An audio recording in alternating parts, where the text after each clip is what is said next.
Hi, everyone. I'm Christine Tulley, President and Executive Writing Coach at Defend, Publish, and Lead, and welcome to episode 124, Preparing Your Tenure and Promotion Application, Part 1. This episode is a brief look at some of the steps that you might need to do to start preparing your application for tenure promotion if you are lucky enough to have one of those very coveted tenure track positions in the US or the equivalent in other countries. And one of the things that I try to think about when I prepare faculty for tenure and promotion applications is just to think strategically from the very start of that position. So that's not new advice, but I think there are some things that can make the process much easier. I've mentioned in previous episodes that I prepare tenure and promotion faculty at my university. And what that entails is I pretty much work with them between years 2 and 6. And then again, when they're applying for full professor. So in there's a lot of years where you're expected to be, for example, a faculty member that's a self-starter. You're able to figure out the rules. You're able to figure out how to submit a dossier effectively and so on. And at some institutions, support doesn't really even exist at year 2 and beyond. So you might get some first year support, but after that, you're on your own. And I know I've written about this in an article for Inside Higher Education, especially about year 2. So I'll put a link to that in the show notes. But what this episode is about today is just some big, broad strokes of things that you can do to get yourself ready for tenure and promotion. One of the things I recommend to faculty that are in year 2 or even year 3 is that it's really time to start hunting down evidence and putting it somewhere. One of the biggest things that happens with faculty in year 6 when they start to prepare applications is that they know they have evidence somewhere, but they can't find it. And so this is really an organizational strategy that I'm suggesting here, but I really recommended that they make this very, very easy and set up 2 places. One is email, because a lot of evidence exists in email. For example, your acceptance to that conference or your invitation to review a manuscript or a student thanking you for all the help you've given them with student advising and so on. So I would say about half of the evidence in any given dossier exists in email, and probably even more than that, because so much of what we do now comes in the form of receipts and things like that through that space. So I've asked faculty to go ahead and set up a folder that's related to tenure and promotion in their email where they can just drag and drop pertinent emails.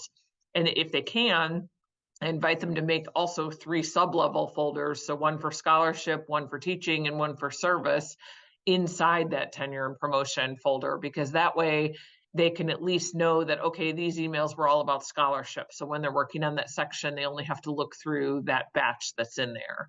And again, the types of things that are getting stored are every single time that something was accepted, every single time you got a note about your work from somebody that might have found you on Google Scholar, anything for teaching. So in my institution, one of the things I recommend on teaching evidence specifically is that since we have to write about our teaching and what was working, what wasn't working, you have to comment on student evaluations. It's really helpful, say, if you have a student who might be upset about a class, that if you have an email that shows that you've been working with the student, or an email chain that shows that you've been working with the student all semester and have really tried to support the student, when they put a negative comment on your evaluations, then it has much less weight if it shows that you have time and time again tried to work with the student. And of course, evaluations are usually anonymous, but sometimes there's identifying factors and things like that, or at least enough of a train from other students saying positive things about your course that can offset one negative remark. So these are the types of pieces of evidence in email, at least, that I would argue are important to keep. And then a secondary space that I tell faculty to save things is someplace portable where they can keep things and dump things in as they find it. So certainly a Google folder or a Dropbox or someplace where they can store other types of evidence. We still get a few things now and then on paper copy. So for example, a letter about a mid-tenure review. So in some cases or some universities, there might be a 3rd-year review. You might actually have gotten a physical letter mailed to you or something like that. Anytime you get one of those, I always recommend to faculty scan it immediately so you don't lose the actual letter, and then you can drop that in a physical space. So certainly that's, the organization piece of just finding all the evidence and storing it is certainly something that you can do to get prepared. Certainly if you're applying this year, the time to start hunting for evidence is now. It was probably yesterday, but you could get going to get it started. Another thing that I tell faculty to look for to be prepared is to see if there's something that they don't have but they need. So for example, we have to go back 5 years in course evaluations, and we use a system at my university called Course Climate. So it's pretty easy to search through emails just using Course Climate as search terms. But certainly at other universities, there might be another way you're getting those student evaluations. A lot of times faculty will figure out, oh, I have all of the semesters, but I don't have evaluations from the spring semester of 2021.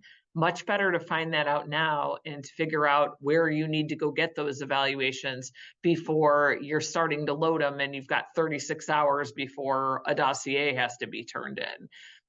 Another piece that I recommend faculty look at is how much extra support they were doing during the pandemic frame. So I say, try to look from March 2020 to maybe March 2021, really closely at emails between students and all kinds of things that you might have done in your classes, but you're now starting to forget about. If you're able to go back in your course management system and look at your classes and figure out, oh, well, what did I do? Did I make 10 extra videos to supplement content we weren't doing in person, and so on. At least what I found, and with many of the clients that we're consulting now, many of the faculty that are applying for tenure right now have a period of time, generally at least a year, and for most 2 years, of pandemic teaching. And so they need to find some way to talk about that. Many institutions are requiring that there's some discussion about how teaching pedagogy changed during the pandemic. This is similar to the way that scholarship was conducted in the pandemic. So not only at my institution, but at plenty of other ones that we've seen with our Defend, Publish, and Lead clients that come to us for dossier help in terms of coaching, how to write narratives and things like that. The other thing that we found is that many institutions are also asking about a pandemic impact on scholarship and service. So for example, if you weren't able to go to some of those conferences because they were completely shut down, or you got accepted to a conference, but the conference was canceled, some of those institutions will permit you to count that conference, even though it was canceled. You can count that conference presentation as scholarly evidence, but in some cases, you actually still had to have the presentation made, and you can show that as evidence. In others, it was enough to just be accepted. So another thing to find out would be, what are the rules about that particular period of time, and do you have any leeway as to how you can get some of that work counted towards your dossier? So some institutions have more lenient rules than others, but this is something certainly to check on, and definitely to check on now.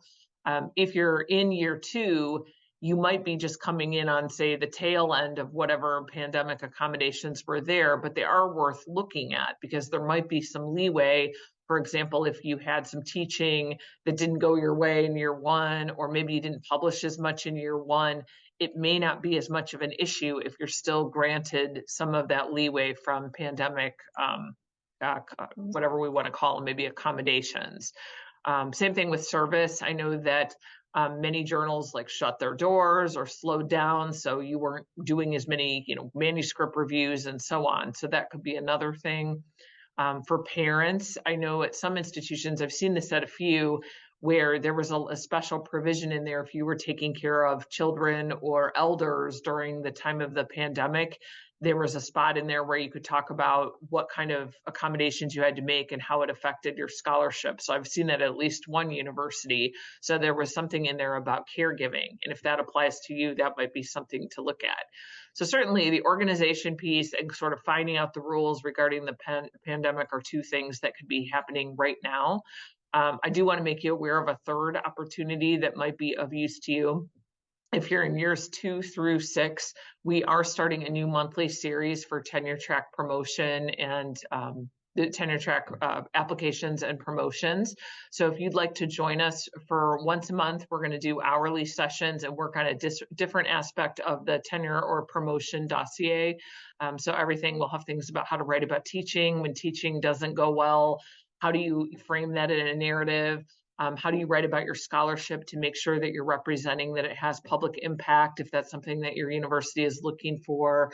How do you make an argument about a research agenda if maybe you're working in several fields and you have to tie them all together to make your dossier cohesive, which is another thing that I've written about for Inside Higher Ed and I'll link to in the show notes. But if you want to join us for that series, it's up on Eventbrite. You can see all of our events on Defend, Publish, and Lead at that area. And for this one, I'd really recommend it because it's actually a more cost-effective way of doing writing coaching because you'll get the separate topic every month. And more importantly, I would argue, is that you get the accountability of working on your tenure and promotion application every single month to make sure that you're moving forward. So if you're in year 2 or in year 4, this would be the time to kind of dig in and get it completed. If you're in year 6 and you're applying this fall, you certainly can register and go to some of the sessions that you're able to go to before your dossier is due. And then if you need some additional coaching help, we can coach on the other side. So if anybody's looking for help in that area, we're certainly happy to do individual coaching with dossier applications. We do those all the time and they are confidential. So if you feel like this is something you need, since it's an application for lifetime employment for some folks, this might be something to look at. Another resource I want to recommend to you too is from our sponsor, the Textbook and Academic Authors Association. You know, I love them and talk about them all the time, but I actually found some other resources that are relevant to this topic as well. So if you are a member of TAA and you go into the resources area, you can get presentations on demand. And I just started looking through these. I've seen them before, but I've accessed them a different way. And now that I've kind of looked at the topics that are through this bank, I see that there's some that I know that I will take advantage of. But I just want to scroll through there. You can actually find presentations by topics if you want to. I think all those are great. But you can also scroll down and see some of the more recent ones that you're looking at. And so here's a couple that I think might be relevant to a tenure track discussion. Certainly, many people come to us at the point where they know that they're just on the bubble about the acceptable amount of scholarship requirements for tenure, and they're trying to think of a way to present that it's a compelling case, even if they know they're kind of right on the bubble. Usually this means they have to publish a little bit more to kind of make sure that they're safe getting through any kind of tenure track or promotion requirements. But I did really like, and I have seen this one, this Getting Your Journal Article Published, Simple Steps to Success. It's a presentation on demand for TAA. That one I've seen is a good roadmap to get some work finished quickly. And we're all about, you know, getting work out at Defend, Publish, and Lead. So I like that one a lot. Here's a couple other things that I think might be useful here. If you look at this Boldly Go 5 Ways to Be a More Confident Academic, there are some really good strategies in that presentation on demand about how to talk about your work, how to present your whole scholarly profile. So I think these are fabulous. And I think if you're looking for a good resource, I've mentioned before that we have a discount code for TAA. If you haven't joined them, in our show notes, there's a discount code. Definitely check that out, because if you become a member, and I've mentioned this before, it's my cheapest academic membership every year. You do get all of these presentations on demand. So you get a lot of content, and, you know, it's just part of a yearly membership where they keep adding new stuff all the time. So the other thing I sort of like about this organization is it's never the same thing all the time. There's always something new in there that you can grab with your membership. So I do like this one, particularly for tenure and promotion applications, because part of that is being very confident about your work and writing about it confidently. It's a persuasive rhetorical document. And as we work with our clients at Defend, Publish, and Lead, many of us have PhDs in writing studies or rhetorical studies. So we work a lot on making a compelling case, because many times these applications are very much up to the academic to sell their case. While numbers are part of the equation, they're generally not all of it. So if you need our assistance in tenure and promotion things, you can come to us, but certainly you can check out these resources, I think, at Textbook and Academic Authors Association. And happy writing this week.